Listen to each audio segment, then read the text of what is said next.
What if I told you that a single moment, a few hours of decisive combat, altered the fate of the Pacific, shifted the momentum of a global war, and changed history forever? The Battle of Midway, fought thousands of miles from the shores of Japan, did just that. In the days leading up to June 4th, 1942, Japan's imperial ambitions seemed unstoppable. Their navy, larger and more powerful than any fleet in history, ruled the vast expanse of the Pacific Ocean. But what if that superiority was built on the false assumption that their enemies had already been broken? That one battle, one series of choices made in the heat of conflict, would expose a fatal flaw in the grand strategy of a nation that thought it could dominate the seas forever. The story of Midway is one of immense stakes and high-risk decisions, a story where intelligence, timing, and sheer luck played their part. By the end of this video, you will understand how the U.S. Navy, against all odds, outwitted Japan's superior forces, turning the tide of the Pacific War and laying the groundwork for a series of victories that would lead to the eventual collapse of Imperial Japan. But to understand how this monumental shift occurred, we must first step back into the heart of a war where every decision, every move, carried the weight of a nation's future. What happened in the days before Midway set the stage for an incredible reversal, and in the heat of battle, choices made in split seconds would echo for decades. Let's begin by exploring the state of the war just before Midway and the pivotal intelligence that would turn the tide forever. In the years before Midway, the Pacific was a theater of escalating tension, where every wave seemed to bring closer the inevitability of war. Japan, driven by its ambition for expansion, had already claimed dominance over much of East Asia and the Pacific. With their eyes set on the resources of Southeast Asia, Japan knew that the key to securing its empire lay in neutralizing the United States and breaking the back of the Pacific Fleet. The attack on Pearl Harbor in December 1941 was more than just an assault on American soil. It was a calculated move in a larger strategy to cripple the U.S. and dominate the Pacific for years to come. Within hours of the devastating attack on Pearl Harbor, Japan had achieved what many considered an almost unimaginable victory. With the U.S. Pacific Fleet temporarily incapacitated, Japan moved swiftly to consolidate its gains. The Japanese Imperial Navy had already swept through the Philippines, Hong Kong, Malaya, and the Dutch East Indies.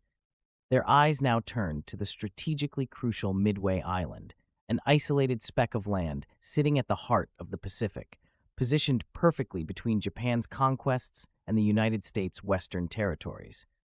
To Japan, Midway was more than just a base. It was the linchpin of their defense and expansion strategy. With Midway under their control, they could establish a forward operating base that would threaten the American West Coast and solidify their dominance over the Pacific. But the island was also far more than that. It was a symbol of America's remaining hope, the last significant American outpost in the Pacific. If Japan could eliminate this stronghold, it would have unfettered control over the Pacific. Yet, the United States was far from defeated. The recovery and rebuilding of the American Navy after Pearl Harbor had been swift and decisive. The U.S. Pacific Fleet, though temporarily crippled, was not broken. A new sense of urgency had seized the American military leadership, led by Admiral Chester W. Nimitz, who was appointed to command the Pacific Fleet in the aftermath of Pearl Harbor. Nimitz, a man of remarkable foresight and courage, knew that the coming battle would be a defining moment in the war. He understood that if the U.S. were to turn the tide of the war, it would have to start by striking back at Japan and preventing them from gaining further control over the Pacific. And so, the stage was set for what would become one of the most significant naval battles in history. Japan's strategic ambitions were clear, an empire that stretched from the Japanese mainland to the vast, untapped resources of the Pacific Islands. But there was one undeniable obstacle in their path: the United States. The Japanese leadership believed that if they could neutralize the American presence in the Pacific, they could establish an unchallenged empire, free to exploit the resources of Southeast Asia and the Pacific Islands without interference. To do so, they needed to destroy the U.S. Navy's Pacific Fleet completely, thereby ensuring their ability to dominate the oceans and protect their conquests from any retaliation. Despite its early successes, Japan was not without its vulnerabilities. The rapid expansion came at a cost: overextended supply lines, communication difficulties, and the growing recognition that they were facing a far more resilient adversary than they had initially anticipated. The attack on Pearl Harbor had given Japan a temporary advantage, but it had also awoken the sleeping giant that was the United States. In Washington, military leaders began to regroup and reanalyze their strategies. The first priority was to rebuild the U.S. Navy and launch a counterattack. Within months of Pearl Harbor, American warships were returning to the seas, and new strategies were being devised to counter Japan's growing threat. A key part of this was the intelligence effort. Understanding the movements and intentions of the Japanese Navy would become one of the U.S.'s most important advantages. But intelligence was only part of the equation. The U.S. needed to strike back and take the fight to Japan on their terms, and the key to doing so lay in the Pacific, with Midway Island as the next strategic target. It was here that Admiral Chester W. Nimitz emerged as a pivotal figure. Appointed to command the Pacific Fleet just weeks after the Pearl Harbor attack, Nimitz's leadership would prove indispensable. He recognized the significance of Midway, not only as a military outpost, but as a symbol of the U.S.'s resolve. If the U.S. could strike a decisive blow at Midway, it would send a clear message to Japan. The tide of the war was shifting, and Japan's grip on the Pacific was not as unbreakable as they believed. In the spring of 1942, Japan's leaders believed they were on the brink of securing their vision of a vast and uncontested Pacific empire. With the successes of Pearl Harbor and their rapid advances across Southeast Asia, they were confident that the U.S., still reeling from the attack, would be unable to mount a significant defense. The Japanese Navy had already struck fear into the hearts of their enemies, and their command of the skies was virtually unrivaled. To solidify their grip on the Pacific, Japan's Imperial General Staff devised a bold new strategy: strike at Midway Island and eliminate the last significant American stronghold in the Pacific. With Midway destroyed, Japan would have free rein to secure the vital resources of the East Indies and further expand their dominance across the region. But in their confidence, Japan made a critical miscalculation. They underestimated the resolve and ingenuity of the United States. Japan's naval commanders assumed that they could eliminate the U.S. Pacific Fleet's ability to respond effectively by neutralizing Midway.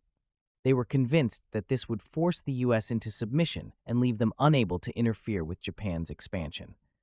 However, Japan's strategic planners had overlooked one critical factor: America's ability to adapt and fight back. The United States, despite its early setbacks, was not a nation to surrender. The U.S. had learned the lessons of Pearl Harbor, and underestimating American resilience would be a costly mistake. The Japanese leadership was blind to the growing strength of their adversary, and their overconfidence would prove to be a fatal flaw.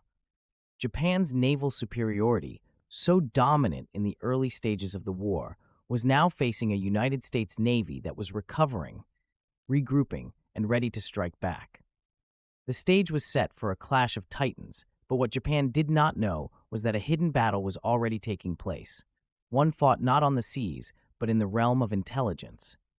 And this battle would tilt the scales in favor of the U.S., setting the stage for a confrontation that would change the course of the war. Meanwhile, in a quiet, nondescript building in Hawaii, far from the noise of battle, a different kind of war was unfolding. It was a battle of wits, one fought behind the scenes by a handful of individuals whose names would remain relatively unknown to the public for years to come. These were the men and women of the United States cryptographic efforts, and they were about to unlock the secret to Japan's grand plan. While Japan's fleet sailed toward Midway, preparing for a decisive strike, the Americans were already anticipating their every move, thanks to a breakthrough in intelligence. It all began months earlier, when the U.S. Navy's cryptanalysts managed to crack part of Japan's encrypted communications. It was an achievement so remarkable, so crucial, that it would become one of the turning points of the war. Commander Joseph Rochefort, a cryptanalyst stationed at Pearl Harbor, and his team had been tirelessly working to decipher the messages being intercepted from the Japanese fleet. In early May, They succeeded in breaking a key part of the Japanese naval code, a development that would set the stage for Midway. The U.S. Navy now had the critical advantage of knowing exactly where and when Japan would strike. This breakthrough gave the United States something invaluable: knowledge. With it, Admiral Chester W. Nimitz and his team could prepare for the attack with a level of precision that Japan could not have imagined. They learned that Japan's plan was not only to attack Midway, but also to lure the remaining American carriers into a trap, wiping out the last remnants of the U.S. Pacific Fleet in one swift stroke.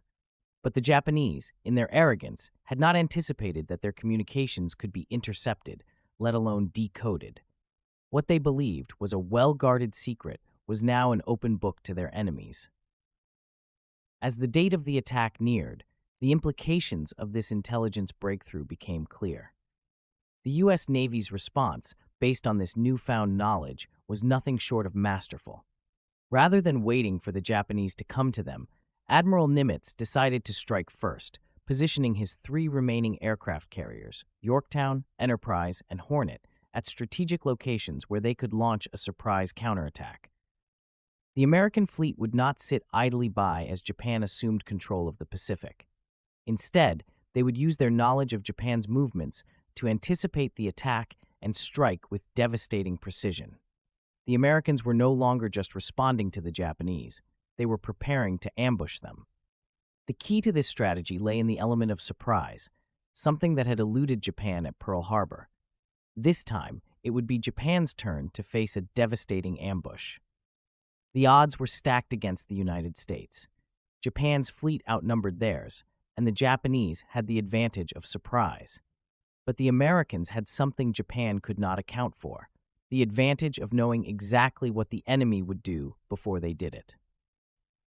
As the tension grew, the U.S. Navy's preparations for the battle became more focused, more urgent. The next phase would be critical.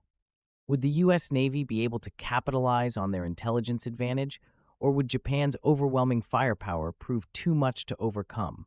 The world would soon find out, as the Battle of Midway loomed on the horizon, a confrontation that would test the resolve of both sides in ways that no one could have predicted. In the early hours of June 4, 1942, two of the most brilliant military minds of the Second World War were about to face off in a battle that would shape the future of the Pacific conflict. On one side was Admiral Isoroku Yamamoto, a man who embodied Japan's ambition and unyielding belief in the power of decisive, overwhelming strikes. On the other side, Admiral Chester W. Nimitz, a leader forged in the fires of adversity, with a quiet resolve and strategic brilliance that would ultimately reshape the course of history. Admiral Yamamoto, the mastermind behind Japan's strategy in the Pacific, was a man of paradoxes. A man who believed in the might of his navy and the glory of victory through decisive battle, yet one who harbored doubts about Japan's ability to win a prolonged war against the United States. Yamamoto, a former naval attaché to Washington, had seen firsthand the industrial might of the United States. He knew the odds were stacked against Japan, but instead of fearing defeat, he sought to make a bold statement in the Pacific, an audacious strike that would cripple the U.S. Navy and give Japan the upper hand. In his eyes, the Battle of Midway was the key, a decisive one-on-one confrontation with the United States where Japan could eliminate the U.S. Pacific Fleet once and for all. With his superior naval forces, he believed victory was assured. However, the challenge of this campaign, the gamble, was that Japan would need to surprise and overwhelm the Americans. There was no room for mistakes. Yamamoto's belief in the importance of this battle ran deep, and he would place his trust in his commanders, each of whom carried the weight of this pivotal moment on their shoulders. But Yamamoto's strategic thinking wasn't just about battle tactics. He had a unique perspective on leadership, shaped by his experience in the Imperial Navy and his respect for military tradition. He was known to be a thoughtful, even melancholic leader, often contemplating the sacrifices his nation would make in the war. Yamamoto's reflections on the war were always tinged with the understanding that Japan's fight for dominance in the Pacific came at an enormous cost, a cost that, in the end, would be too high to sustain. On the other side of the Pacific Ocean, Admiral Chester W. Nimitz was preparing for the challenge of his life.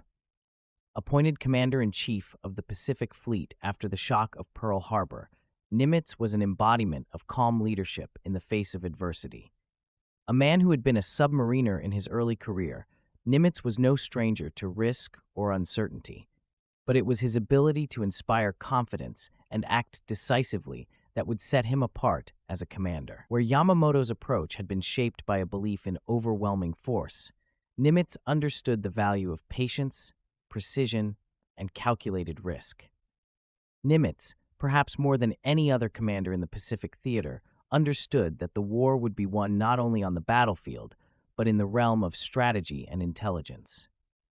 When presented with the crucial information from the cryptanalysts, he was quick to seize the opportunity, refusing to let the Japanese anticipate his every move. Instead of reacting to Japan's advance, Nimitz would act first, luring the Japanese fleet into a trap and turning the tables on a seemingly invincible enemy. But Nimitz's leadership wasn't just about strategy. It was his ability to instill confidence in his men, to inspire them to fight in the face of overwhelming odds. Nimitz made it clear that victory at Midway would not be easy, but it was possible. And so, his fleet, decimated at Pearl Harbor but reborn in the flames of war, prepared to face the ultimate test. The battle would require not only military skill, but a deep well of resilience and faith in the mission. Nimitz embodied that resolve, and it would be his leadership that would shape the success of the American response. But while Yamamoto and Nimitz were the primary figures, they were not alone in this battle. The decisions of their subordinates would prove just as crucial in determining the outcome of the battle. On the American side, Vice Admiral Raymond Spruance would play a pivotal role.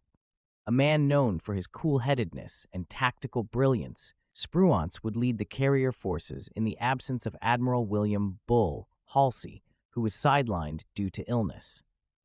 Spruance's ability to make decisions under pressure would help guide the American fleet through one of the most intense and decisive battles of the war. Spruance's leadership was marked by his ability to stay calm in the face of uncertainty.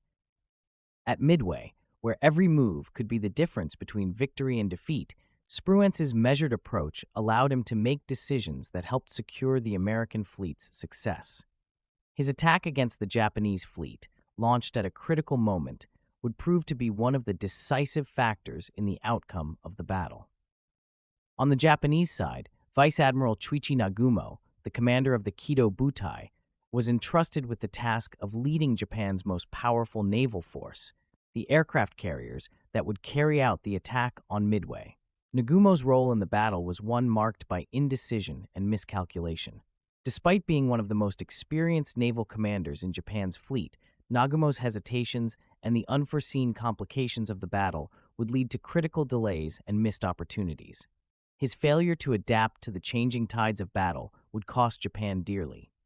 Each of these commanders, Yamamoto, Nimitz, Spruance, and Nagumo, would leave their indelible mark on the Battle of Midway. Their leadership, their decisions, and their ability to adapt under pressure would determine the fate of the battle and ultimately the fate of the Pacific. In a war defined by the uncertainty of battle, these men stood as the embodiment of their nation's will to prevail, knowing that their actions would reverberate far beyond the shores of Midway. As June 4, 1942 approached, each side prepared for a clash that would forever change the Pacific War. The stage was set, and the key players, each with their own vision of victory, would play their parts in a struggle that would alter the course of history. The tension in the Pacific had been building for months, and now, with the first rays of daylight on June 4, 1942, the Battle of Midway was about to explode into chaos. It was not the calm before the storm. It was the storm itself, a violent clash between two powerful fleets, the result of months of planning, intelligence, and blind confidence.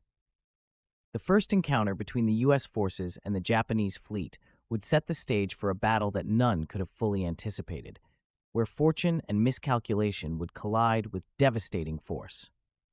As the sun rose over Midway Atoll, the U.S. Navy's forces were already on the move, brimming with the intelligence gleaned from intercepted Japanese communications.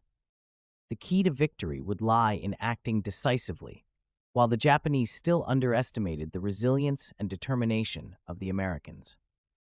Early that morning, the skies over Midway were torn open by the roar of engines, American bombers and fighters slicing through the air as they descended upon the Japanese fleet. It was the first clash of the battle, and the chaos of war was already apparent. The U.S. forces, led by Admiral Nimitz, had positioned their carriers carefully, ready to strike, despite the fact that their forces were still in recovery after the devastating attack on Pearl Harbor. The first wave of U.S. planes launched in a flurry of activity, racing to meet their targets, while the Japanese fleet, confident in its superiority, was unaware that the American forces had already positioned themselves within striking distance. The initial moments of the battle were disorienting, with the sound of engines roaring in the sky, the whine of bombs falling, and the cacophony of gunfire mixing with the heavy tension of uncertainty. For the Japanese, the early hours of June 4th seemed promising. Their fleet, under the command of Vice Admiral Chuichi Nagumo, had launched its own airstrikes on Midway Island, hoping to destroy the U.S. outpost before it could threaten their plans. However, as the first wave of Japanese planes launched from their carriers, the Americans were already on the move, waiting for the perfect moment to strike. The tension was mounting, the battle's outcome hanging in the balance. It would be a test of nerves, precision, and timing, a battle of attrition between two fleets, each trying to outwit the other. Then came the first strike on the Japanese carriers, a move that would soon reverberate throughout the course of the battle. As U.S. bombers descended upon the Japanese fleet, a sense of sudden chaos gripped the Japanese commanders. They had no idea that they were being watched, that every move they made was being anticipated. It was a moment that would change the course of the battle. The first bombs fell, creating a ripple of destruction on the decks of the Japanese carriers, igniting fires that spread faster than the Japanese could contain them. The overconfidence of the Japanese fleet, their assumption of invincibility, would cost them dearly. In the midst of the initial airstrikes, something unexpected occurred. The U.S. forces, despite their disadvantage in numbers, found themselves with a significant upper hand. The Japanese had underestimated the impact of American resilience and intelligence. The U.S. bombers, guided by careful coordination and an uncanny understanding of the Japanese fleet's movements, were able to launch a series of strikes that would put the Japanese on the defensive. But what truly set the stage for the battle's turning point was not just the bombs that fell from the sky. It was the unrelenting pressure that the U.S. Navy would exert on Japan's carriers. Each bomb dropped, each attack made its mark. The USS Yorktown, a carrier still recovering from the attack on Pearl Harbor, was now one of the central players in this battle, working in tandem with the USS Enterprise and USS Hornet. These three American carriers, though outnumbered, were crucial to the outcome of the battle. Their role was not simply to launch attacks, but to maintain a constant offensive presence, wearing down the Japanese fleet bit by bit. For the Japanese, their fleet was their pride, and the loss of any carrier was an unthinkable blow. Yet it was exactly this assumption of superiority that would cloud their judgment. As the first bomb struck, the Japanese were caught off guard, unprepared for the degree of precision and resilience shown by the Americans. The USS Yorktown, despite being damaged, held strong, its crew determined not to let the carrier fall. Meanwhile, the USS Enterprise and USS Hornet pressed their attack, focusing on Japan's prized carriers, with their pilots executing daring strikes that forced the Japanese into disarray. In these opening moments of the battle, the aircraft carriers, once mere vessels of war, became the very lifeblood of the conflict. They were no longer just ships, they were the key to victory. With the fate of the battle hanging in the balance, the carriers on both sides became the stage for one of the most intense and high-stakes confrontations of World War II. In the thick of the action, the true nature of naval warfare began to take shape. It wasn't just about the ships or the pilots. It was about the balance of risk, precision, and strategy. The American forces were up against an enemy that had always prided itself on its naval superiority, yet in these first moments, they were finding themselves on the defensive. It was a moment of profound realization for the Japanese. Their carriers, the very backbone of their strategy, were vulnerable. And as the fires spread, as planes were shot down, and as the battle raged on, it became increasingly clear that the tide of the war had begun to shift. While the early stages of the battle were chaotic and unpredictable, one thing was clear. The aircraft carriers, those massive floating fortresses, had become the focal point of naval strategy. It was no longer about battleships, no longer about the size of the fleet. The battle for the Pacific would be decided by the air superiority of the carriers, by the planes they launched, and by the courage of the men who flew them. The outcome of this day, this opening phase of the Battle of Midway, would determine not just the fate of the individual carriers, but the very fate of the Pacific War itself. As the smoke billowed over the Japanese fleet and the American forces closed in for the final blows, the significance of what was unfolding became undeniable. The fate of entire empires now hung on the edge of a knife, balanced by a series of critical decisions, each one fraught with uncertainty. By the second day of the Battle of Midway, the fragile balance of war had already shifted.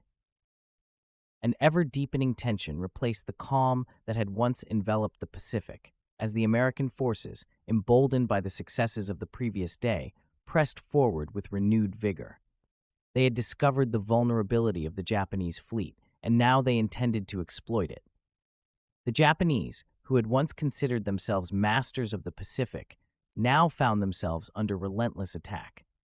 On June 5th, the skies over the ocean grew thick with smoke, the echo of warfare rising from the decks of both fleets. American bombers, once again led by the carriers Yorktown, Enterprise, and Hornet, made their moves. With a precision and determination born of desperation, they focused their attacks on the heart of the Japanese fleet, their carriers.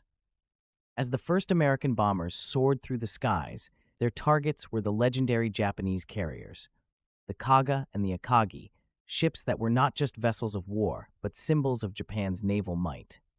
For hours, U.S. pilots weaved through waves of enemy fighters, dodging gunfire and anti-aircraft artillery, risking everything for a single chance to strike. It was a moment of pure defiance. The American pilots, outnumbered and under-equipped, fought against overwhelming odds, knowing that this attack could be their last. In the midst of the chaos, the surprise was evident on the faces of the Japanese commanders. The attack on the Kaga was swift, a brutal strike that ripped through its deck, igniting explosions that sent plumes of fire into the air. At nearly the same moment, a separate wave of bombers descended on the Akagi, inflicting similar destruction. The surprise was not just tactical, it was psychological. The Japanese fleet had not expected this level of ferocity, and it quickly became apparent that they had misjudged the resolve of the American forces. The once mighty Kaga, the pride of the Imperial Navy, was sinking. The Akagi, another symbol of Japan's naval supremacy, was similarly burning.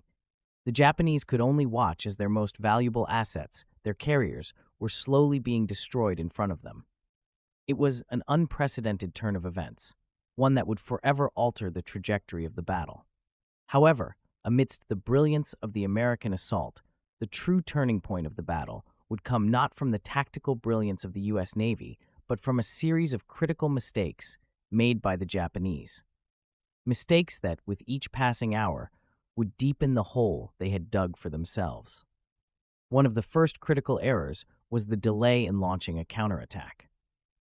After the initial blows to their carriers, the Japanese fleet, under the leadership of Vice Admiral Nagumo, failed to respond quickly enough. The delay in recovering planes, rearming them, and launching a retaliatory strike allowed the American forces to build momentum and regroup.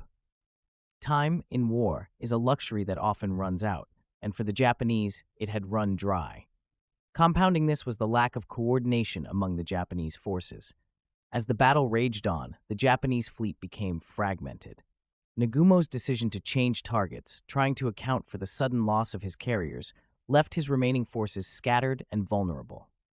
The attacks on the American fleet had once been precise, but now they were rushed and disorganized. The Japanese Navy, built on precision and strategy, was now crumbling under the weight of its own miscalculations. In the fog of war, it's often not the moment of impact that seals your fate.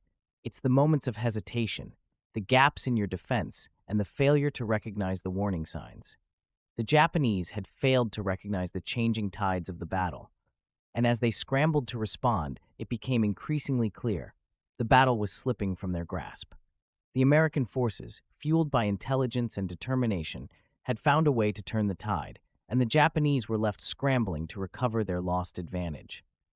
As the day wore on, the realization that Japan had lost not one, but two of its carriers began to take hold. The psychological impact of losing such critical assets was immense. In naval warfare, carriers were not just ships, they were the heart of the fleet, the launching points for every attack. Losing them was akin to losing the soul of the Navy itself. For Japan, the loss of the Kaga and Akagi would have far-reaching consequences. It was not just the physical loss of ships, but the erosion of their naval supremacy in the Pacific.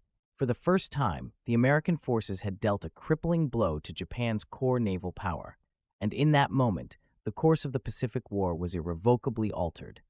The turning point had arrived not with a single dramatic blow, but with a series of calculated strikes, each one designed to exploit Japan's weaknesses and challenge their assumptions.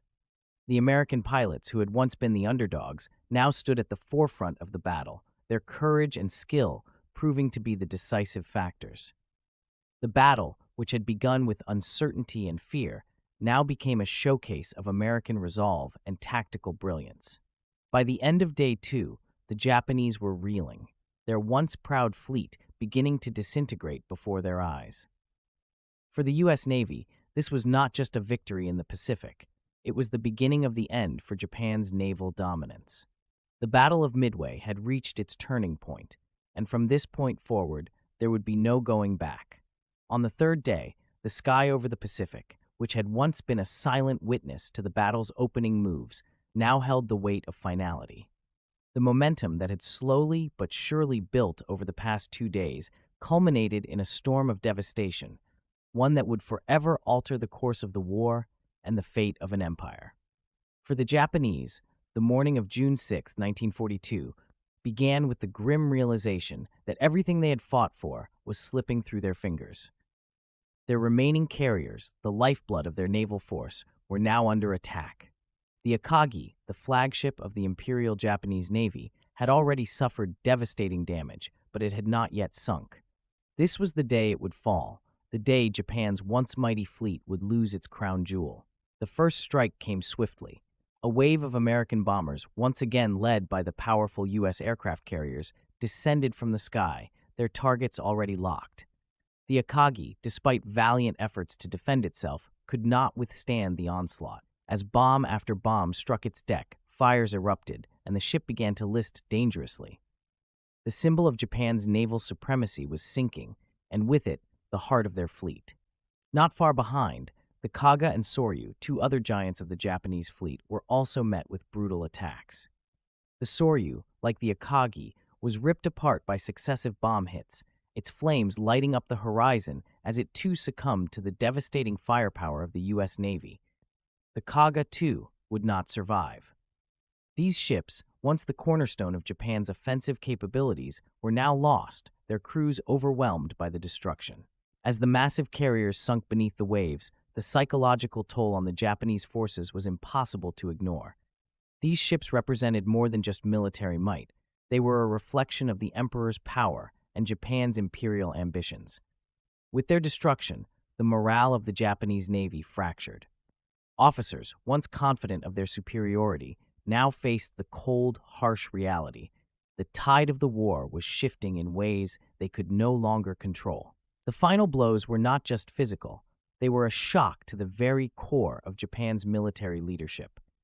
The destruction of their carriers marked the end of an era for the Imperial Navy. It was a day that would forever be remembered not for the valor of the soldiers, but for the crushing realization that their hopes of domination in the Pacific were gone. In the aftermath of the final strikes, the battle's once thriving momentum shifted into a brutal silence. For Japan, the realization of defeat began to settle in. There would be no regrouping, no counterattack, no quick recovery. The loss of these carriers, vital to Japan's power projection, was a blow from which they could not easily recover. As the Japanese forces struggled to make sense of the overwhelming destruction they had just witnessed, confusion reigned within the ranks. Their strategy, carefully crafted and meticulously executed in the weeks leading up to the battle, had crumbled in mere hours. The failure to respond quickly, the inability to anticipate the resilience of the American forces, had sealed their fate. The Japanese fleet, once the dominant force in the Pacific, was now shattered, its strength broken. Meanwhile, the Americans, having dealt the final blow, began to regroup, their victory slowly sinking in. The USS Yorktown, despite suffering heavy damage, still held the line, and the USS Enterprise and USS Hornet stood strong. The United States Navy had turned the tide of the war in the Pacific, and with it, they had gained the critical advantage that would pave the way for future successes. For the Japanese, the loss of Midway was more than a military defeat. It was a strategic disaster. Midway was not just an island, it was the key to controlling the Pacific. By losing this battle, Japan had lost its chance to dominate the region, and with it, the hope of turning the war in their favor. For the first time in the war, the Japanese found themselves on the defensive, a position they would struggle to recover from. As the Japanese fleet retreated, battered and broken, the Americans stood victorious. Midway had not just been a battle, it had been a turning point, a pivotal moment in the history of World War II. The destruction of Japan's carriers marked the beginning of the end for the Imperial Navy's dominance in the Pacific. For the U.S., it was a victory that would propel them forward, eventually leading to the defeat of Imperial Japan and the conclusion of the Pacific War.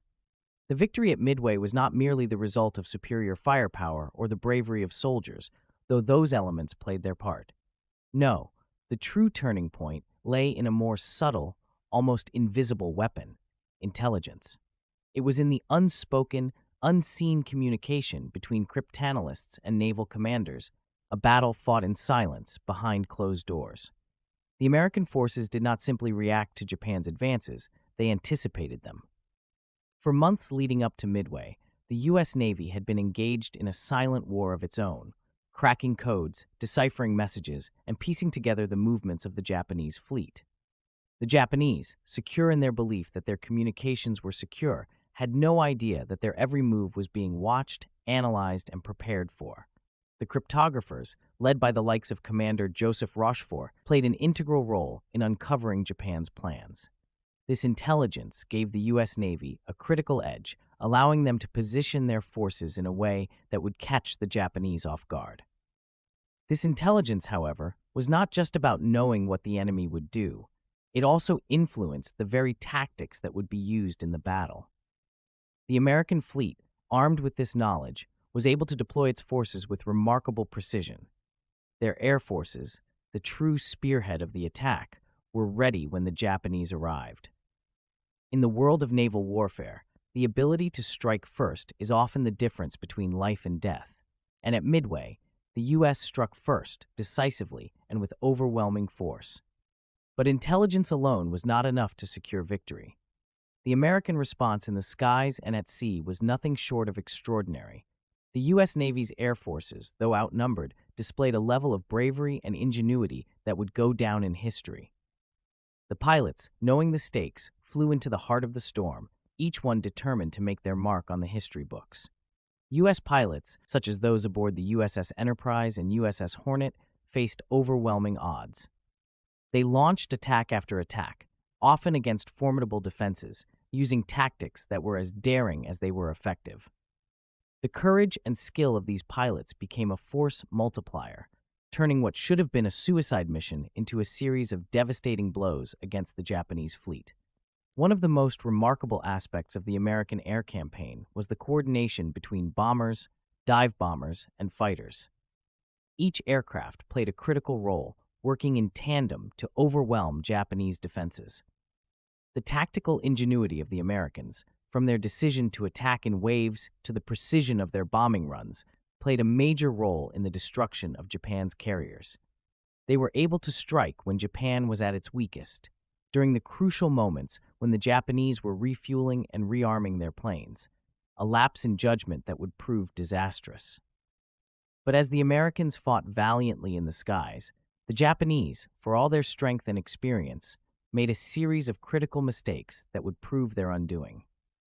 It was not just the failure of their intelligence, nor the overwhelming airstrikes from the US.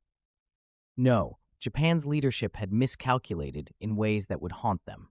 The Japanese, for all their reliance on carrier-based warfare, failed to recognize the shifting tides of naval strategy. They had placed too much faith in their aircraft carriers, failing to adapt to the changing nature of warfare. The US, on the other hand, had already begun to understand the importance of these ships, and their pilots adapted quickly to the new reality. The Japanese overextended themselves, believing that the US, still recovering from the shock of Pearl Harbor, would fold under pressure. But they underestimated the resilience of the American spirit and the ability of US commanders like Admiral Chester W. Nimitz to adapt under pressure. Further compounding their tactical failures was the lack of coordination among the Japanese fleet. The decision to delay their counterattack proved fatal, as did their inability to quickly adapt to the ever-shifting battlefront. This lack of communication, coupled with poor decision-making, left Japan's forces vulnerable at the most critical moments. The leadership's failure to adjust to the American strategy turned the battle from a tactical challenge to a rout. As the dust settled over the Pacific and the echoes of war faded into the horizon, a quiet realization began to dawn on the Japanese leadership. The aftermath of Midway would be felt for years to come. The toll on Japan's naval power was incalculable. 3 of their largest aircraft carriers, Akagi, Kaga, and Soryu, were gone, taking with them not just ships, but irreplaceable pilots and skilled sailors. These men, trained for years, were now lost to the flames of war. It wasn't just the immediate destruction of their fleet, it was the long-term effect of having lost so much of their experienced fighting force. Japan had believed itself to be invincible in the Pacific, but this crushing defeat shattered that illusion. In the weeks and months that followed, Japan's ability to project power across the Pacific would slowly crumble. Their naval superiority, once unchallenged, was now in serious question. The defeat at Midway had sown seeds of doubt within the ranks of the Imperial Navy. As the news of the loss spread, it became clear that the empire's expansion, which had seemed unstoppable just days before, was now on a clear path toward stagnation. But perhaps the most damaging consequence was the psychological blow it dealt. To lose not just a battle, but the very essence of their naval might, was a strike at the heart of Japan's military strategy. For Japan, Midway was the beginning of a decline, a reminder of the harsh realities of war, realities that no amount of preparation or bravado could shield them from. The battle was not a singular defeat, but a turning point, marking the shift from unstoppable conquest to desperate defense. And in the years that followed, Japan would find itself on the back foot, no longer in control of its destiny, but instead scrambling to hold on to what little remained of its once formidable fleet. For the United States, however, Midway was more than just a victory. It was a lifeline. This was the turning point, the moment when the momentum in the Pacific theater swung decisively in America's favor.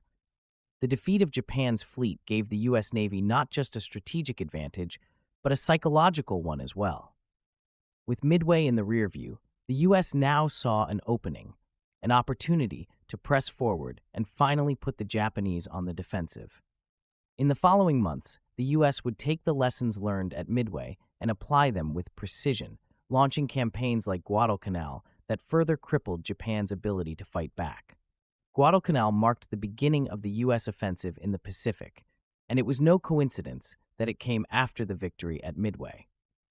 It was the first in a series of strikes that would eventually bring Japan to its knees. The battles that followed were hard-fought, but they were fought with the knowledge that victory was no longer a distant dream. It was within reach. As the U.S. Navy moved from one victory to the next, the battle for the Pacific became a war of attrition for Japan. The aircraft carrier had proven its worth at Midway, and now it became the centerpiece of U.S. strategy moving forward.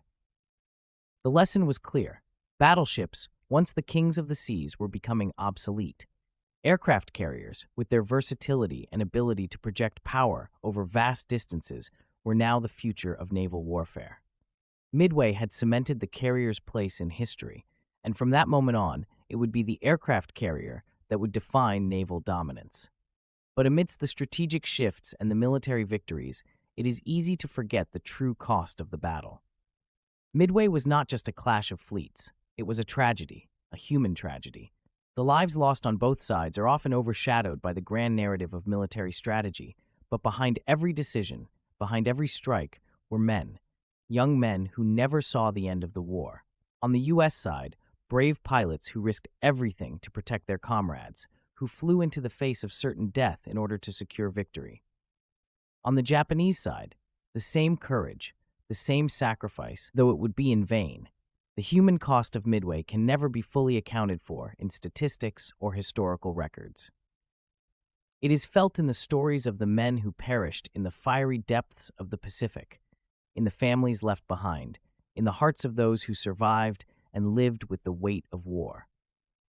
The young pilots who launched their planes into battle, many of whom would never return, are the true faces of the battle, the ones whose lives were defined by the conflict and whose stories were lost amid the larger narrative of war. Yet, despite the carnage, despite the lives sacrificed, the legacy of Midway endures. It stands as a testament to human resolve, to the sacrifices made for a cause greater than oneself, and to the indomitable will to overcome impossible odds. The battle shaped the course of history, but it also shaped the lives of those who lived through it, a generation forever changed by the events that unfolded over those 3 harrowing days. It was a moment in history, a single clash on the waters of the Pacific that at first glance seemed like just another chapter in a prolonged and brutal conflict. Yet, in the wake of the Battle of Midway, everything changed.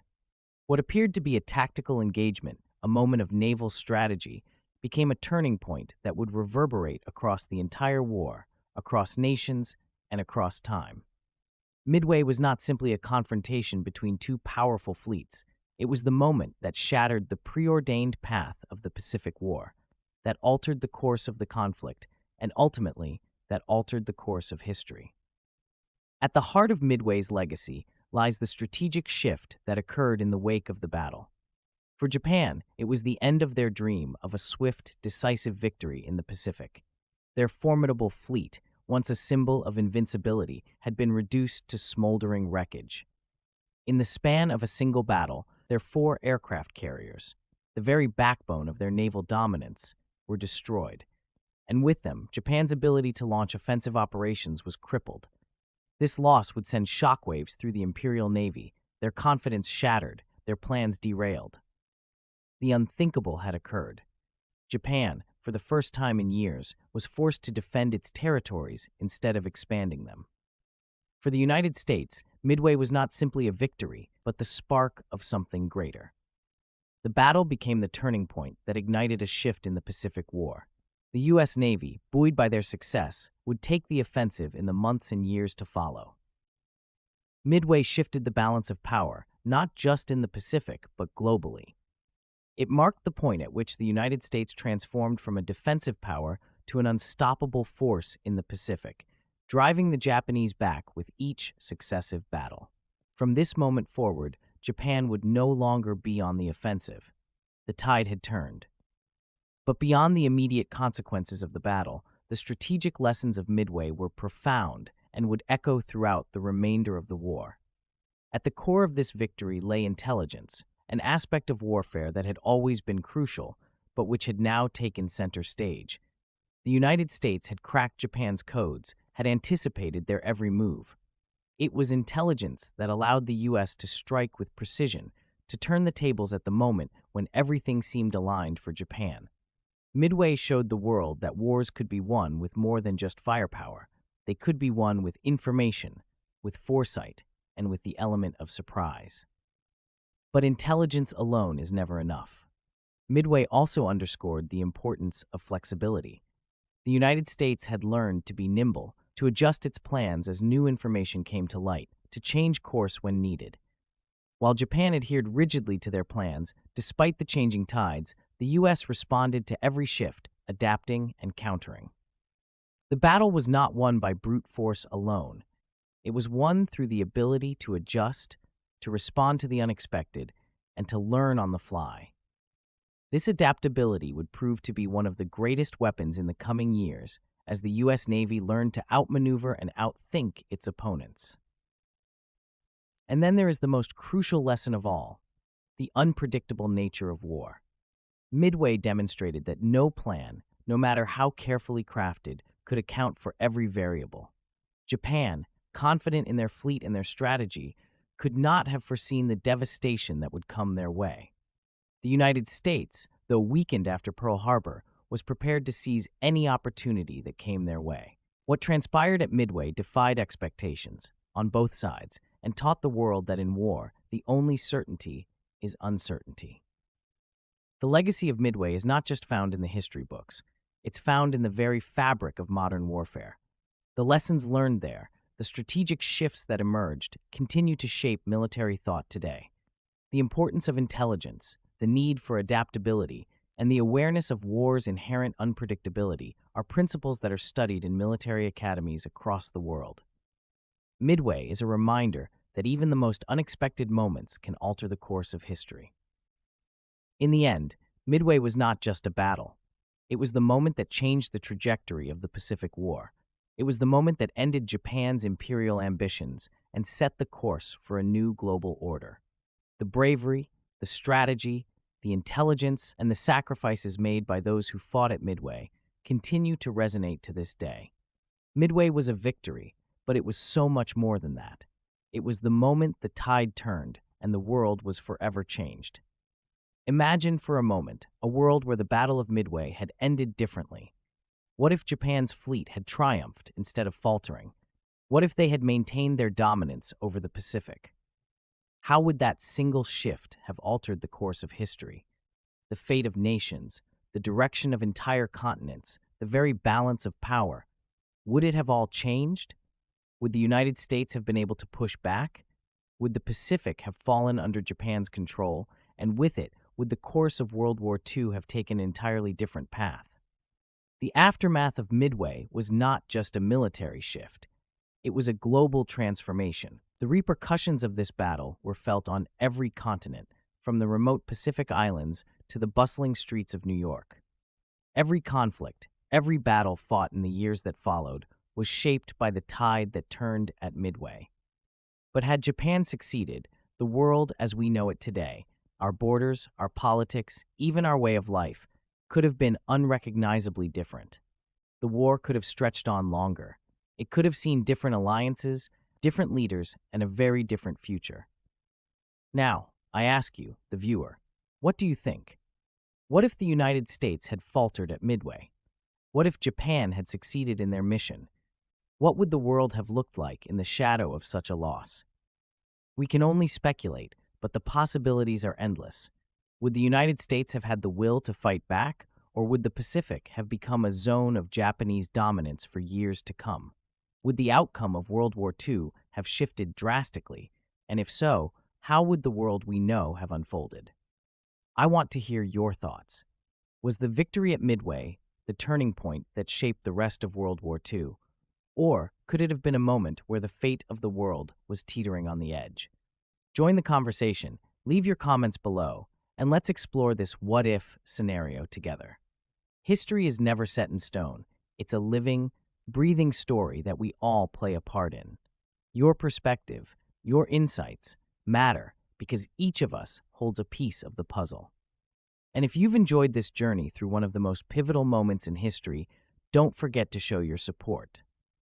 Hit the like button and make sure to subscribe to our channel for more in-depth explorations of the battles and events that shaped our world. By subscribing, you'll help us continue bringing stories like this to life. It's your support that makes it possible for us to delve deep into the moments that changed the world, and there's much more to come. Together, we're keeping the stories of the past alive, stories of courage, strategy, and sacrifice, stories that shape the present and guide the future. So, if you want to hear more of these untold tales, click that subscribe button. Let's continue exploring the history that's molded our world. Your engagement is the spark that fuels this journey.